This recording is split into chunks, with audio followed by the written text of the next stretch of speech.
Wala nang edit-edit, ito ang kwento.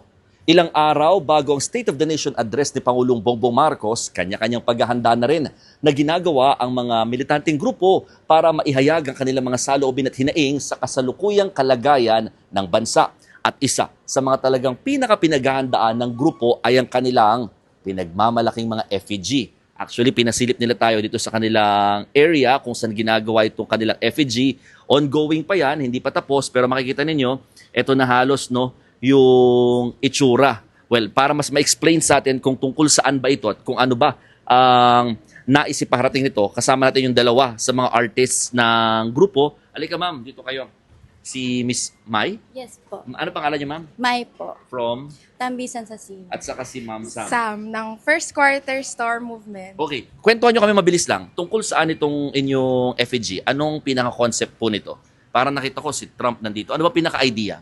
Wala pa po siyang title, pero ang naisip po namin ay si Trump po na naghahawak po siya ng puppet ni Bongbong Marcos. So, sinisimbolize po nun yung control at pagiging puppet ng corrupt at pasistang rehimeng Marcos, kung saan yung imperialismong US po ang nagkokontrol sa kanila sa pamamagitan ng politika, militar, ekonomiya at kultura po. So this will be BBM. Yes This po. is a puppet. Paano naging puppet yan?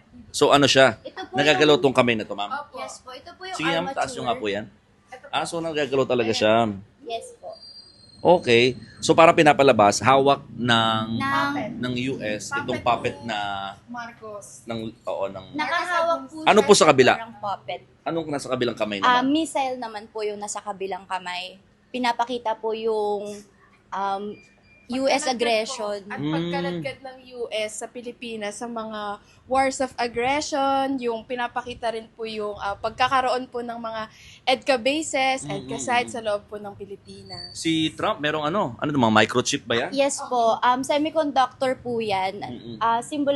Symbolism din po yan para sa pakikipagkompetensya ng US para sa dominasyon sa AI, o sa artificial intelligence, at yung sa Pax Silica rin po. Oo, Ito yung rin issue po, ngayon yan. yung pagtatayo po So, ng Pax Silica dito nakasakay sa si Pilipinas. Trump sa isang Pong tangke. Opo, malaki po siyang tangke. Ito po yung base, tapos meron pong dalawang gulong sa gilid.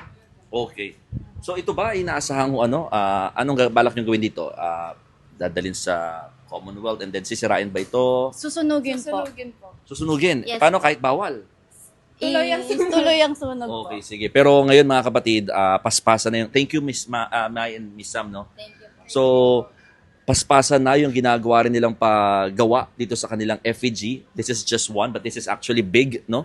Kita nyo, talagang nakatayo na ako, pero higit pa yung parang dalawang tao yung height nitong pinaka foundation ng effigy.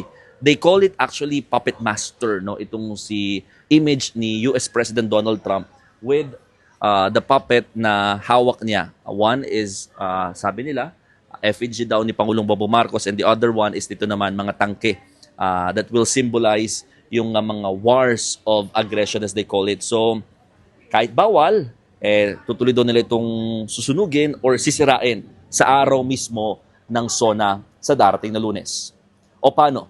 Ako po si Mon Gualvez ng News 5 at yan ang istorya ngayong araw.